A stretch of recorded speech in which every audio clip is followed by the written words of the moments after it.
ज़्यादा आ गया ते माशाअल्लाह पंजाबी जिहड़े ने अपने आप पता है एवें दा शो करते हैं पाकिस्तान दे रहने वाले। चेक करो वीडियो चंगी लगी तो शेयर जरूर करनी जे।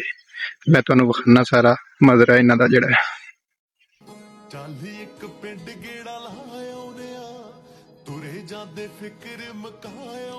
इधरली साइड ते इन्हें अंबां दा बाग लगा होया है। देखो अंबां दा बाग है ते विच दूसरा माल्टे वगैरह ने और भी मिक्स यानी कि फ्रूट जिहड़ा ना इन्हें बाग लाया जिहड़ा ते चेक कराना तुहानूं सारा ही। है साडी गड्डी खलोती है इत्थे असीं खाली करन आए हैं ते ये लोड असीं लैके आए हैं। इन्हें ना रमज़ान यानी कि कोई इन्हां ने ना जिहड़ा हुंदा है रमज़ान दे विच तकसीम करन वास्ते फिसबील वो इन्हां ने मंगवाया। तो देखो नाल मस्जिद बनी है, इन्हां दी रहाइश है सारी। ते ये देखो ये बूटा वेख के नाले दसना तुसीं मैनूं पता है।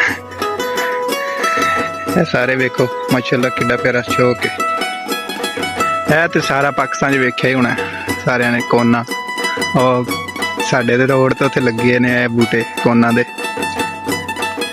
वीडियो वेखनी है सारिਆਂ ने वेख के कमेंट करके दसना किवें दी लगी है। ए जेड़े ने ना ये ओ ने बैंगन है चेक करो है बैंगन लगे है चेक करो बैंगन लगे विखा दिता तुहानूं नाले। देखो किवें दे बैंगन लंबे बैंगन जिहड़े ने वो नहीं लगे जिन्होंने आपां की आने उत्थे वाला बताऊं आने आपां ये बताऊं ने लगे। चेक करो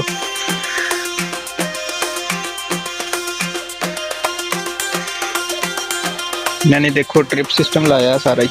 यह जोड़ा ना पैप लगे ने जोड़े सारा ट्रिप सिस्टम है। इन्होंने बस वाल खोलते जाना तो पानी जोड़ा जिथे जिथे जरूरत है उस पानी जोड़ा ना